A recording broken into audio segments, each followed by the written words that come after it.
So thank y'all for coming and to listen to my research proposal for IL 632. This is about closing the gap with a particular group of students here at CNEHAP. By the numbers, you got just under 700 students here, 665, depending on who enrolled and withdrew today. You're working at that 61% poverty rate, so that means your work's cut out for you.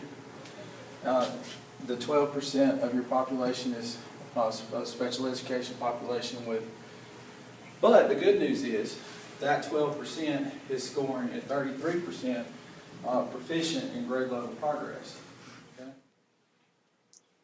So, you know, when you're identifying a problem in a successful school, it gets kind of hard sometimes, and you got to really dive into the data to find it. But you all know how great you are with the success that you found with the NICSH report, and then being number one in that standout middle school, and the number one in the public middle school in Calhoun County.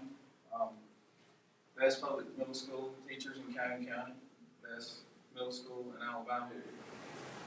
There, in looking through the data, we did, when you've been so successful, and your special education population has been successful in terms of comparative to the state. So what we did is we looked at all sorts of data. So this is a negative trend that we found in the MComp from your math that you do. Okay. So what you have happening here in 2014-15, they were on average scoring 36.2, getting 36.2 problems correct within that window of the MComp. So then 15-16, same population of students were 29.1, and then 16-17, 25.8.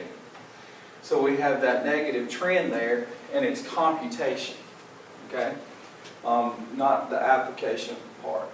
So what does it mean, though, when students are computing with a decrease in fluency? All right, and when you're increasing the rigor, when they struggle doing the computation, then it really weighs on the perseverance needed to be able to get through those problems. So what we want to focus on is trying to be able to build that computational fluency back up, okay, and addressing that problem. So we're answering for your questions correctly on average over the last 3 years, and what happens is a lot of times in the special education situations that I've been involved in, we focus on the procedure. In other words, we try to take the math down to just the bare facts, but then when we try to plug that back in to the contextual situation, we lose it. All right, and so what we're trying to do here is aim this toward conceptual understanding rather than procedural understanding with what we're going to try to do with the intervention. So, you all get to walk to math every day in that first 42 minutes, which, by the way, there's not a math teacher anywhere in JSU service region that would not love to have that 42 minutes to be able to spend with their students, especially how you have it all leveled. And everybody, you've got your gifted kids getting your enrichment, your engineering, STEM-based stuff, and then you have your level interventions such as VMath and module-specific VMath that you do, and with that focus on those real-world problems. So you've got a lot of interventions going on, but what the purpose is this is to look at these interventions. You've got a lot invested in these interventions, which also ties back to the resources that the city provides and the school system provides you with. So if we can develop another intervention that doesn't necessarily have the monetary thing attached to it, then it would benefit you and allow you to do more with your money. So what are we proposing that we do about it based on the research that we found here in this course? Would like for you to take just a moment to read this slide.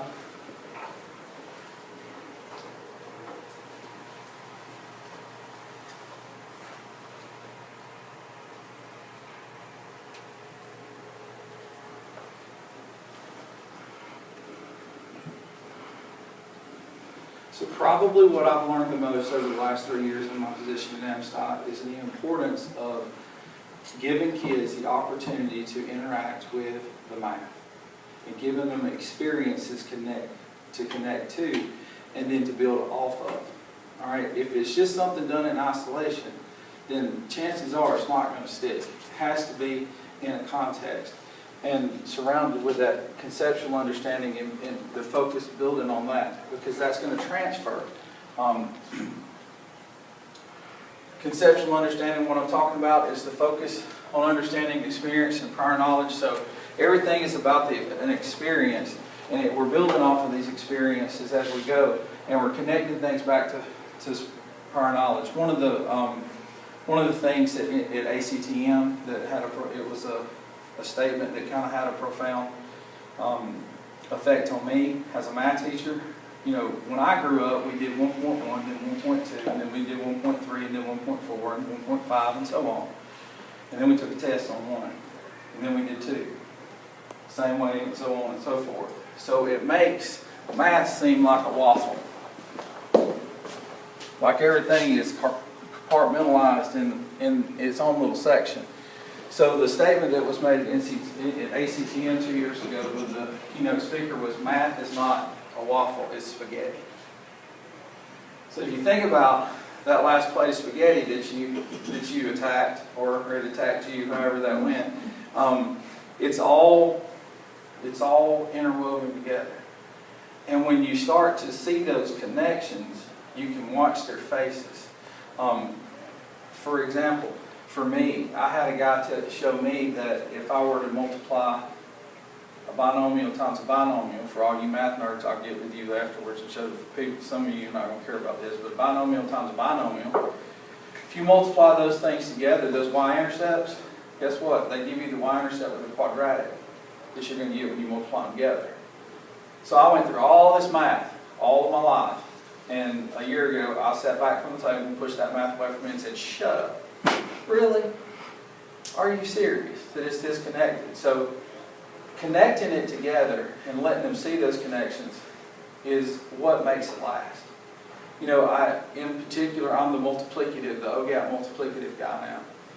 And so that puts me in 3-5 setting with the little people, and that's scary for me a lot of times. But one of the things that I have figured out about the multiplication, if you want them to be fluent in multiplying, if you want them to be able to use that traditional algorithm, then all that stuff that leads up to it, that conceptual understanding, cements them to be able to do that and do it correctly.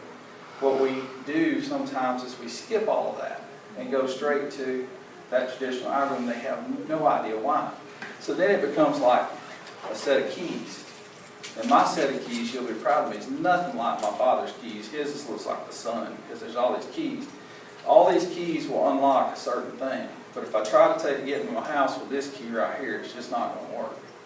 So what we do when we throw all of this intervention at these kids is just based on procedure.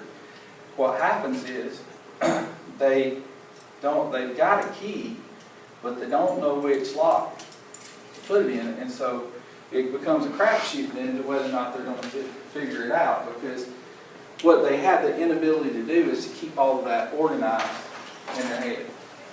So I'll do it at least once here. I'll lose this thing more than anything. So we're wanting to build that comprehension of these concepts of when to use these operations and the connections between them. And then if we can do that, then what's going to happen is they're going to be able to apply this and adapt. So when something changes in the problem, I'll be able to change with it. And then you'll see them start to do things with new situations. They'll just start to figure some things out. And then you can stop delivering all the information and give a little bit and step back. And before you know it, they're stepping in and being able to think for themselves. So it's really promoting thinking when you do the conceptual understanding, like I'm talking about. So what has happened with a lot of these kids is that conceptual understanding, whether it was, because you got to remember, the kids you have now, they go back to the changeover from the old standards to the new standards. And when we change the standards over, not all of our teachers were ready for that, because they wanted us to teach math a new way based on this conceptual, but we weren't sure how to do that to start with. So as we've gone and learned, all right, the students that you're getting in the future should be, but their foundation should be more settled. But there's that group of students that were caught up in the changeover to where their foundation with the conceptual never was really set in stone like it should have been this cracked. But we continue to push them up through the grades, so we've got a cracked foundation, and we keep adding to that house. And so it just gets more and more a house of horrors for these kids trying to figure all of that out. All right, so what we're going to do with this is kind of go back to that foundation and fix that foundation, tear all of that top part of the house away and build it back. So what's that show you like? Fixer-upper? Yeah, we're going to do a fixer-upper. So I'm basically going to be Chip, and there's Joanna over there. All right? And by the way, it's a show I like too because I have to watch it a lot. So here's the plan. So we're going to identify some students with the help of your administrators. We're going to pick a pool group, 2 pool groups. So we're going to have a control group that's just getting the CE HANA interventions that you've always done. All right? And then we're going to have a control group of students that we're going to work with this conceptual understanding and trying to take it back and then build it back up. We're going to implement that intervention, review the data as always, see if it works. If it works, we'll keep going with it. If it doesn't work, we'll make some adjustments and go from there. The whole goal is to increase that student achievement and overall for these kids to find success. Because, you know, a lot of times with the groups that we're talking about right here, our issues have been we've struck out so much we don't believe we're going to hit the ball when we get in the box. So we need some success for them to be able to perform. So the importance of the research, the findings, was going back to the amount of money that's spent on all the interventions that you have. It's just making sure that you are getting your bang for your buck and there's not other things that could be done to save you some money. What we determined through the data was the success that you're having is absolutely there on a state assessment level. So you're not only competing but exceeding everybody else in the state.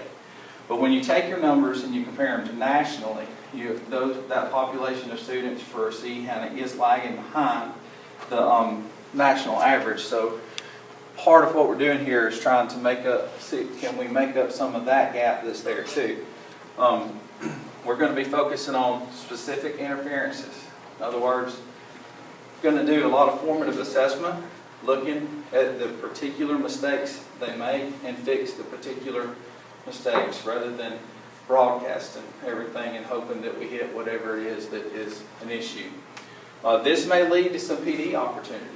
I'm going to be using some OGAT multiplicative stuff, and if it works, then it might lead to some summer training, maybe with AMSTI for people that's interested, or within this faculty for that.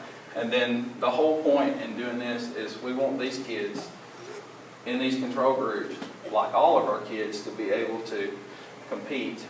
All right, for these jobs, they're going to have to be able to do math and reason with math because we're preparing these kids for jobs that are not even out there yet. They got to be able to work too, and should be able to compete for a job with anybody else.